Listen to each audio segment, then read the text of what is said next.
ऋषि पंचमी व्रत का महत्व।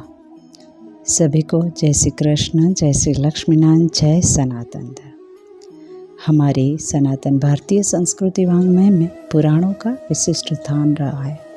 उन्हें भारतीय संस्कृति एवं जीवन का आधार कहा जा सकता है, जिस पर आधुनिक भारतीय समाज की अनेक परंपराएं प्रतिष्ठित है और हमारे सभी व्रत धर्म को भी उजागर करते हैं, जिसमें ऋषि पंचमी व्रत का भी हमें उल्लेख मिलता है।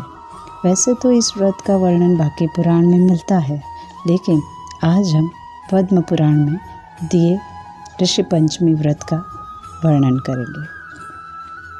पद्म पुराण के उत्तरखंड में ऋषि पंचमी के व्रत की विधि और कारण का वर्णन हमें मिलता है।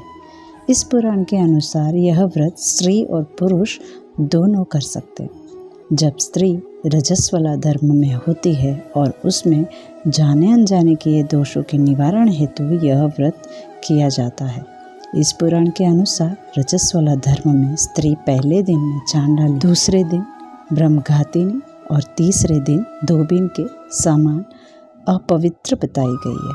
चौथे दिन स्नान के बाद उसकी शुद्धि होती है, क्योंकि हमारे धर्मशास्त्रों में रजस्वला को भी धर्म बताया गया है और हर स्त्री को उसका पालन करना चाहिए और इस धर्म का पालन स्त्री और पुरुष दोनों को करना चाहिए। पद्म पुराण के अनुसार स्त्री अगर इन दिनों भोजन बनाती है और पुरुष उसमें उसका सहयोग करता है तो वो भी इस दोष का भागी बनता है और जाने अनजाने पितृदोष का भागी बन जाता है। तो पुरुष अगर इस व्रत को करते हैं तो अनेक पितरों की मुक्ति होती है। अब ये हुआ कि ऋषि पंचमी व्रत क्यों किया जाता है। अब बात करते हैं कि इस व्रत की विधि की। तो इस दिन स्नान करके घर को स्वच्छ करके कलश की स्थापना करें। कलश के ऊपर एक पात्र रखकर उसे सामा के चावल से भर दें। इसे हम बगर भी कहते हैं। उस पात्र में यज्ञोपवीत सुवर्ण या हल्दी तथा फल के साथ ही सुख और सौभाग्य देने वाले 7 ऋषियों की स्थापना करें और उनका आह्वान करके पूजन करना चाहिए। और इस दिन सामा के चावल का भी नैवेद्य लगाएं और उसी का ही भोजन करें। और इस दिन घी के साथ भोजन सामग्री का दान देने का विधान मिलता है।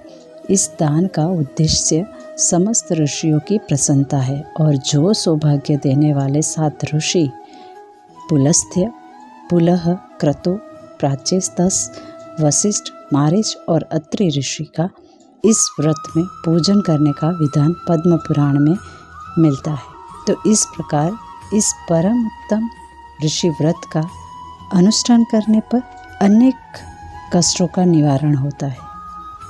तो उम्मीद है आप सभी को यह ज्ञान पसंद आया होगा। तो मिलते हैं अगली बार एक और नए ज्ञान के साथ। तब तक अपना और अपनों का ख्याल रखें और खुश रहिए। धन्यवाद।